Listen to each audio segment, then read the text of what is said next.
Now, to reiterate, in order to tame type 1, you should be eating lots of meat, such as beef, chicken, pork, with no breading, veggies, nuts, and berries, and you should not be eating grains, starches, sweets, or vegetable oil. But you might be thinking, how am I going to cut all those out? Potatoes are my favorite thing. Pizza is my favorite thing. You might have a lot of high carb foods you love now that have these grains, starches, and sweets in them that you just feel like you can't live without. Well, don't worry. There's actually a lot of ways to use the meats, to use the veggies, to use the nuts, berries, and seeds in a way to match the high carb foods that you need to cut out. And I don't recommend just using these as a staple, but if you're trying to wean off those high carb foods, these can make great alternatives. For example, cauliflower is a very versatile vegetable, and you can use it to mask mashed potatoes. You can use it as a sort of crust for pizza. You can do a lot of things with it. And I'll link a few recipes for that below. Also, stuff like almond flour and coconut flour can be used as alternatives to wheat flour, that grain, and you can use it to make breads, you can use that to make dough for pizza, you can use it to even make pasta. And you can actually do a pretty job making it very satisfying as well.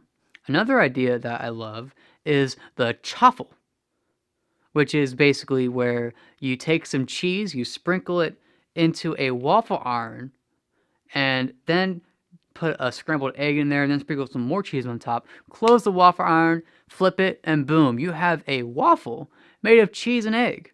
It's actually very good and very convincing. It's an amazing technique. There are a lot of ways you can enjoy the foods you've always loved, but low carb and much healthier for you.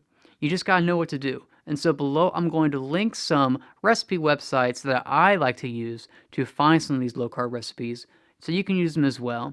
Now, keep something in mind. When I first started this approach, I was all about these low carb alternatives. I was all about them. I made peanut butter bread. I made almond flour dough. I did it all. You want to keep in mind that if you rely on this too much, it might become overburdensome because a lot of these recipes use weird ingredients that you have to buy on Amazon or at some alternative health food store, and it can get expensive and time consuming. It really is best for you to stick to the fundamentals, the meat, the veggies, the whole foods. But in order to wean yourself off, it can help you do that. And there's even sugar-free low-carb sweeteners, such as erythritol, stevia, that you can use to make low-carb desserts. But again, you don't want to go overboard with it. You may have been told by someone, you may have gotten the impression that low carb is going to make you deprived, that you're not going to be able to enjoy foods anymore. But as you can see, not only are there so many lovely, enjoyable, and tasty, and satisfying foods you can have on this approach, but even if that's not enough, you can find ways to enjoy the foods that you've always loved too. You're not going to feel deprived at all doing this. Not only are you going to eat better, but you're going to eat well, you're going to be happy, and you're going to have much better blood sugars because of it. And trust me, once you fully embrace this approach, once you fully take the dive into this, you will stop craving those high carb foods at all. You won't need those alternatives anymore, and you can just enjoy the low carb foods and enjoy your much better blood sugars.